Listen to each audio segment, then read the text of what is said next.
ಲತಾ ಅಕ್ಕ ಒಂದು ಚಿಕ್ಕ ಹಳ್ಳಿಯ ಸಾಧಾರಣ ಮಹಿಳೆ. ಪ್ರತಿದಿನ ಹಾಲು ತಂದು ಅಂಗಡಿಗೆ ನೀಡಿದ ಮೇಲೆ ಅವಳು 10 ರೂಪೀಸ್ನ್ನು ಒಂದು ಪುಟ್ಟ ಪೆಟ್ಟಿಗೆಯಲ್ಲಿ ಹಾಕುತ್ತಿದ್ದಳು. ಜನರು ನಗುತ್ತಾ ಹೇಳುತ್ತಿದ್ದರಂತೆ, ಇವಳು ದಿನಕ್ಕೆ 10 ರೂಪಾಯಿ ಹಾಕಿ ಏನು ಮಾಡ್ತಾಳೆ ಅಂತ. ಆದ್ರೆ ಲತಾ ಅಕ್ಕ ನಿಲ್ಲದೆ ಮುಂದುವರೆದರು.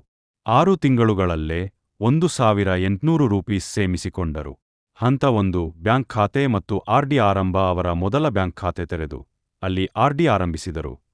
ಪ್ರತಿ ತಿಂಗಳು 500 ರೂಪೀಸ್. ಹಂತ 2 ಮ್ಯೂಚುಯಲ್ ಫಂಡ್ಗಳ ಬಗ್ಗೆ ಅರಿವು.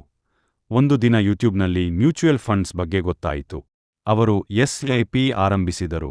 ಪ್ರತಿ ತಿಂಗಳು 500. ಹಂತ 3 ಷೇರು ಮಾರುಕಟ್ಟೆ. 3 ವರ್ಷಗಳಲ್ಲಿ ಅವರ SIP 20,000ಕ್ಕಿಂತ ಹೆಚ್ಚಾಯಿತು. ಅವರು ಷೇರು ಮಾರುಕಟ್ಟೆ ಕಲಿತರು, ಧೈರ್ಯದಿಂದ, ಜವಾಬ್ದಾರಿಯಿಂದ ಹೂಡಿಕೆ ಮಾಡಿದರು. ಹಂತ 4 ಚಿನ್ನ, ಜಮೀನು ಮತ್ತು PPಶ. ಖಾತೆ ತೆರೆಯುತ್ತಾ ಚಿನ್ನದ ನಾಣ್ಯ ಸಂಗ್ರಹಿಸಿ ಭವಿಷ್ಯದ ಜಮೀನಿಗಾಗಿ ಯೋಜನೆ ಹಾಕಿದರು. ದಿನಕ್ಕೊಂದು 10 ರೂಪಾಯಿ ಹಾಕಿದರು. ನಿರಂತರ ಸೇವಿಂಗ್ ಇದ್ದರೆ ಬದುಕು ಬದಲಾಗಬಹುದು. ದೊಡ್ಡ ಹಣ ಬೇಕಾಗಿಲ್ಲ ಅಕ್ಕ. ಚಿಕ್ಕದ್ರಿಂದ ಶುರು ಮಾಡಿದ್ರೆ ಸಾಕು.